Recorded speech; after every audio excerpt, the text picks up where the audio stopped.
Hey everyone, Scott here with Preparedness today. Thanks for tuning on in. As you can probably notice, I am not in the filming studio today.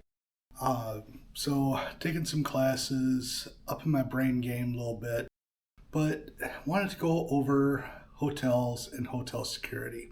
Here's the deal. Even though you're in a hotel, you're in with, possibly 50, 100 more people, that doesn't mean that it's actually completely safe. So what we want to do is we want to make sure that we take the steps that we can actually take to ensure the safety and security of us, our property, as well as our family that might be in the same room with us.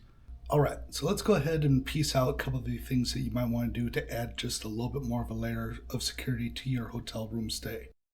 First things first, the doors have locks. Use them. You'll have your standard key entry, which coming from an IT perspective, those can actually be hacked pretty simple. That is why we have two other locks. We have the deadbolt as well as the slider lock. I highly recommend using all three locks whenever you're staying at a hotel. Another aspect, use that little peephole, okay? Remember this isn't your house. This is technically a lot of people staying here all at one location at one time. We don't know these people. I'm sure that most of them are fine, amazing people, but you might actually have some people that might have ill intent. So if you get a knock on the door and you hear room service, how do you know it's really room service? Use that peephole. Another quick note about the peephole. Check it on out before you might even have to use it. Does it look dirty? Does it look like maybe fingerprints were put on it at one point in time? That's going to distort your vision.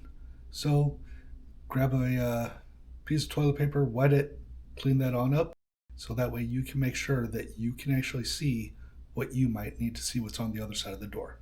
So when I get ready for bed, there's a couple things that I'll do as well. One, I'll remove my holster and firearm, and I'll set it right on the nightstand right next to me. Another thing that I'll do is I'll take whatever I'm wearing, be it shorts, be it pants, I will stage them. Best way to describe the staging process is think of being a firefighter, okay? Their bunker gear, they have it tucked right on into their boots. So that way, if they do get a call, they put their boots on, pants are already right there, pull them on up, life is good, and then they can go do what they need to do. Now granted, I don't keep my shoes inside of my shorts and my pants, because, well, they're a little bit lighter, a little bit easier to throw on, but I'm ready to roll if, God forbid, I need to get out in a hurry. All right, this next one really isn't tactical per se, but what I'll end up doing is all my bags, whatnot, I put in the corner of the room. Main reason why is so I know exactly where they are. So let's say there's a huge storm here and power goes out. If I don't have a light on me, which always carry a light on me, but let's say I didn't for some reason, I don't want to be tripping over bags to get to the door. Another key aspect of being a little bit more safer, a little bit more secure in a hotel is look at the fire escape. Check out those routes that will get you out of this building in a safe manner.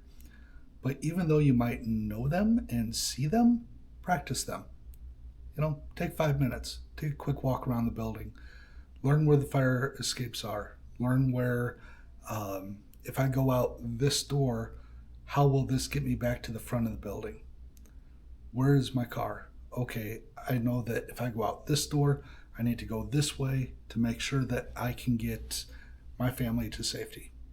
All right, folks, so sort of an ad-lib, quick video. Production quality is pretty much going to be very low on this guy, but it's something that I thought of while I was here and something that I wanted to share with each and every one of you. So, as always, take care, God bless, stay safe, and remember to prepare today for a better tomorrow.